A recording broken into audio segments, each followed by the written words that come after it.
सुप्रभात बच्चों, कैसे हैं आप लोग सब। आई होप अच्छे से आप लोगों ने सेलिब्रेट किया होगा राखी का उत्सव। मेरी तरफ से आप लोगों को कृष्ण जन्माष्टमी की ढेर सारी शुभकामनाएं। अब आप वापस अपने हिंदी व्याकरण पे आ जाइए, जिसमें आपको पेज नंबर 31 निकालना है। शब्द रचना। शब्द रचना के अंदर मैंने आप लोगों को पढ़ाया था स्रोत के आधार पर। स्रोत के आधार पे का मतलब होता है कि शब्दों की उत्पत्ति किस प्रकार से होती है। तो मैंने आपको दो चीज बताई थी, देशज और विदेशी शब्द। कि देशज शब्द कैसे होते हैं, जो हमारे देश में उत्पन्न हुए हुए शब्द है, और जो हमारे विदेशों से जो शब्द आए वो वाले अलग। अब जब इनको आपने पढ़ा होगा तो आपके मन में एक प्रश्न उठा होगा, और हम लोग पहले भी इस टॉपिक को पढ़ चुके हैं। प्रश्न ये उठा होगा आपके मन के अंदर कि जब दूसरे ऐसे कई प्रकार के शब्द होते हैं जो कि वो कहाँ से आए। जैसे शब्द आ गया परिवर्तन, क्षमा, धरती, आकाश, ये शब्द जैसे मोर, मयूर, ये शब्द कहाँ से आए। तो मैंने आपको पहले भी बताया था कि इन्हीं स्रोत के आधार पे दो और प्रकार होते हैं, और वो होते हैं तत्सम और तद्भव। क्या होते हैं? तत्सम और तद्भव। मैं लाइन पढ़ूंगी, आप देखिए, ध्यान दीजिए। तत्सम और तद्भव के ऊपर पेज नंबर 32 पे। तत्सम शब्द, संस्कृत भाषा के जो शब्द ज्यों के ज्यों बिना बदले हिंदी में आ जाते हैं, उन्हें क्या कहते हैं? तत्सम शब्द कहते हैं। जैसे स्रोत के आधार पे जो हम तीसरा पॉइंट लेंगे वो होगा तत्सम। तत्सम शब्द वे शब्द होते हैं जिनको कि संस्कृत के अंदर से उठा के एज इट इज हिंदी के अंदर ट्रांसफर कर दिया, उसे कहते हैं तत्सम शब्द। समझाने के लिए मैं आपको यहाँ पे बता रही हूँ कि जैसे आप मोर का पर्यायवाची लिखते हैं, तो मोर का पर्यायवाची लिखने के लिए आप क्या लिखते हैं? एक तो पिका लिखते हैं, या इसके पीछे ये मत लगाइए, और आप एक लिखते हैं मयूर। ये अब जो ये शब्द है मोर, वो आ गया आपके किसमें? हिंदी के अंदर शब्द। लेकिन मयूर आप कभी भी संस्कृत के अंदर नहीं पढ़ते हैं, मयूर आप संस्कृत के अंदर पढ़ते हैं। जैसे घोड़ा, घोड़ा हिंदी शब्द है, और आप इसे जब संस्कृत में पढ़ते हैं तो आप उसको अंदर उसमें पढ़ते हैं अश्व। हाँ, इनके पीछे यह लगते हैं, इनको क्या बोलते हैं? ह का विसर्ग लगता है, तो विसर्ग लगने के बाद में ये संस्कृत के शब्द बन जाते हैं। लेकिन जब तक विसर्ग नहीं रहता है, ये शब्द हिंदी के अंदर ही रहते हैं।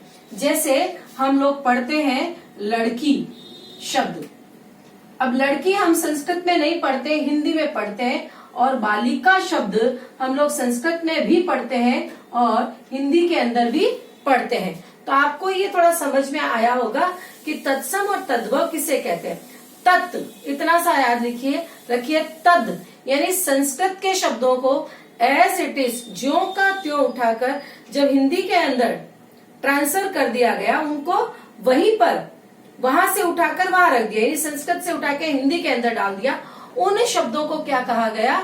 आपके तत्सम शब्द कहा गया। इसमें जैसे शब्द हम लेते हैं रात्रि।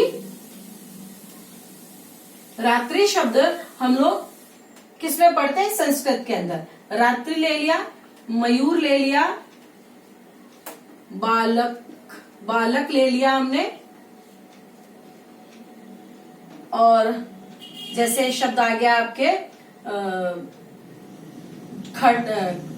अश्व, ये वाला शब्द अश्व। और भी ऐसे बहुत सारे शब्द हैं जिसको कि हम लोग क्या करते हैं? संस्कृत और हिंदी के अंदर दोनों में पढ़ते हैं। अब मैं आपको इसी का चौथा पॉइंट है, वहां से इन दोनों के अंदर डिफरेंसेस समझाऊंगी। ये हो गया तत्सम शब्द। तत्सम का मतलब क्या हुआ? संस्कृत शब्दों को किसमें डाल दिया गया?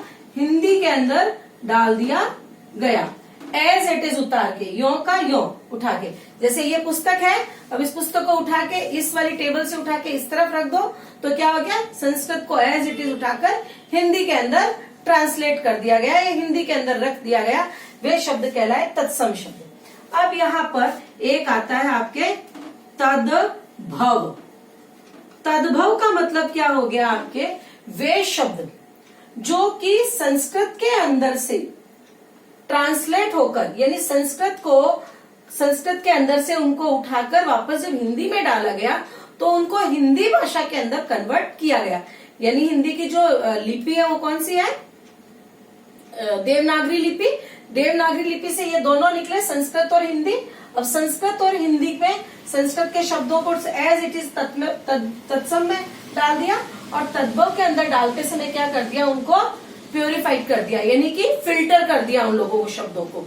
जब जैसे ही शब्दों को फिल्टर किया उनके अंदर अचानक से परिवर्तन आ गया। तो हम लोग हिंदी के अंदर क्या करते हैं, संस्कृत और हिंदी दोनों के शब्द पढ़ते हैं, लेकिन संस्कृत के अंदर सिर्फ और सिर्फ संस्कृत के ही शब्द चलते हैं, उन्हें हिंदी वाले शब्दों को अपन नहीं पढ़ सकते उसके अंदर। वो सिर्फ संस्कृत के, वो सिर्फ हम हिंदी और संस्कृत, जब हम संस्कृत पढ़ते हैं तो ये संस्कृत के शब्द ही उसमें आते हैं, हिंदी के शब्द उसमें काम नहीं आते हैं। जैसे नृत्य शब्द है, हम हिंदी में भी पढ़ते हैं नृत्य, और नाचना वो हम हिंदी में भी पढ़ते हैं, लेकिन संस्कृत के अंदर सिर्फ हम नृत्य पढ़ते हैं, वहां हम नाचना नहीं पढ़ते हैं। तो इस प्रकार से आपको थोड़ा समझ में आ गया होगा कि संस्कृत के अंदर तद्भव और तत्सम और तद्भव में क्या अंतर है। जैसे रात शब्द आ गया यहाँ पर, ये जो रात शब्द है यह हम सिर्फ हिंदी में पढ़ते हैं, जबकि रात्रि और रात दोनों ही शब्द हम क्या करते हैं, संस्कृत हम हिंदी के अंदर पढ़ते हैं। रात शब्द आ गया है ना, और लड़का शब्द आ गया, बेटा शब्द आ गया है ना, और जैसे मूर्ख शब्द है, जैसे सफल शब्द है ना, और जिस प्रकार से कार्य शब्द है, और जैसे शेर है, शेर। तो इस प्रकार से कई ऐसे शब्द हैं जो हम सिर्फ और सिर्फ किसमें पढ़ते हैं, हिंदी के अंदर ही पढ़ते हैं, उनको हम संस्कृत के अंदर नहीं डाल सकते। तो तद्भव और तत्सम शब्द आपको समझ में आया होगा।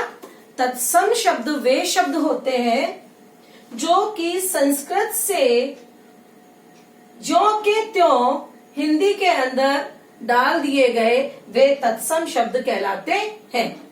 तद्भव शब्द वे शब्द होते हैं जो हिंदी में एज इट इज, हिंदी के अंदर उनको रखा गया, कहीं से लिया नहीं गया, उन्हें कहते हैं तद्भव शब्द। अब आप अपनी बुक के अंदर से स्वयं पढ़ेंगे कि तत्सम और तद्भव शब्द क्या होता है, देशज शब्द क्या होता है, और विदेशी शब्द क्या होते हैं। उसके बाद हम इसको आगे बढ़ाते हैं, कंटिन्यू करते हैं। तो ये आपको मैंने ब्लैक बोर्ड पे भी समझा दिया है, प्लस आपको बोल के भी समझा दिया है, और आपको पेज नंबर 31 पढ़ना है इसके अंदर। ठीक है बच्चों।